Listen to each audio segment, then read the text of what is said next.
Hello, hello. Muliwa, muliwa.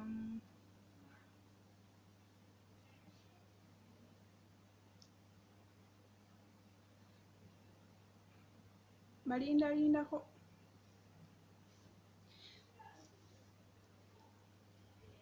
Nga sibalaba.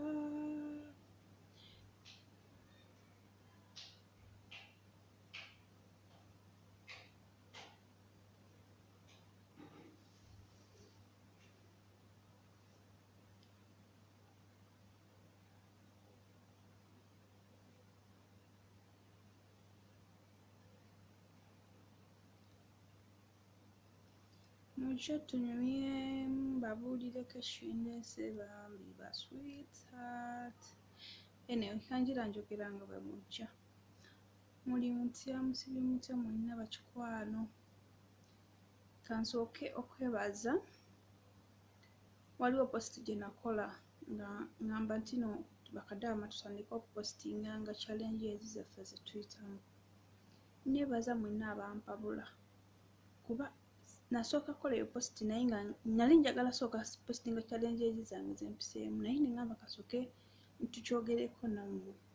Naye neebaza comments zonna ze mwampa nga zimpabula nti waliwo abawa bosi baffe information. Olunaku lwaddako n'ekinoonyerezaako n'ekizuula nti kituufu babosi baffe bwe balimu eno gurupu batufolowinga. Wayitawo like 2 days mwanyina wa madamu wange ne bandeetera essimu nga bakubye screenshot ya posti y'omukadaamu Munnayuganda nga ngamba bansaba ngivunnule yali ategeeza ki. Naye simanyi Kadaama yali wa side ki, yali akolera ani, yali akolera bo waliwo yagibaweereza bajje banoonya wali Munnayuganda bavunnulire. Kati ne bagindeetera. Kati bwe bagindeetera nze ne mbagamba nze lulimi sirumanyi, Uganda tulina ennimi nnyingi olwo sirutegeera.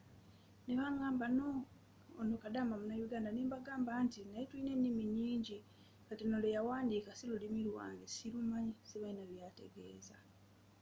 So ne bakola ki, ne bagenda naye kyenkakasa bano abantu tebapowa era bagenda at least ku offices eziyita Kadaama ne banoonyereza ani asobola okuvunula ki. Bwe baba beetaaza ekintu bateekwa bakifiirako paka lwe bakifuna.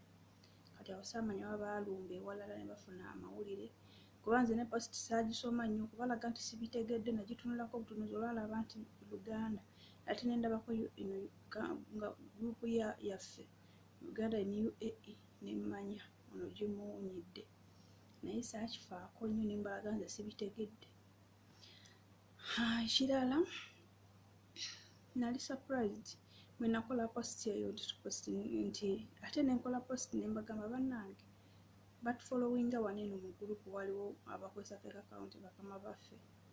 Ate ne wabaawo abangamba bo bulijjo bakimanyi naye nga tebafaayo kyogerako.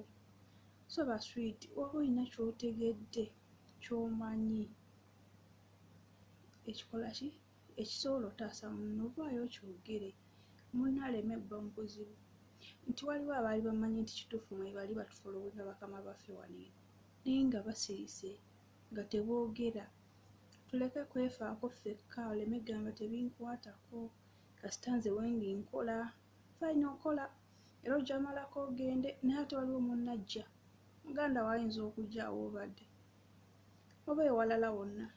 So tuleke nga sirikira bintu tulabuleko bannaffe kuba abaana beekola ebintu wano ku gurupu just babikola for fun naye nga oluusi bibaviiramu obuzibu. So bannaaye ba sweet bw'oba olina ky'olabye yamba positinga labula ku banno nti bannaaye bakola kino na kino na kino bwekiti kiri bwekiti abadde agenda okikola akyuseemu. It's like nga nze bwe nali ngenda opositinga challenges zange wano eno oba nali ngenda nakola live byempiseemu naye ne mundabulako kitegeera. Kati osanga w'opositinga ekintu waliwo gw'oba olabudde omulala n'otaasa omuntu. Tukulembeza nnyo nti bakadaama tufa naye tuleke tunoera kyakufa n'okubonaabona gyekuli nga teyafa naye nga gyali abonaabona naye nga oluusi biva kufe oluusi byetukola ne batugwamu ne bamutulugunya. Balina n'omuze omulala nti bakusooka ne bakusiriikirira woba omalako onootera okugenda ne bakukwata ne bakulemerako n'agamba wakola kino na kino tukutwala ku poliisi. Oba toyagala sayininga emyaka emirala emeka 2. So banaye twerabule, manya woova muno wagenda okudda, sifeeko abalina ennaku e Uganda bangi bannaffe bajja okukola. So baswiti bambi twebeererewo, twerabule, togamba bugamiize nakoowa kasita nze nkola byebyo bannange.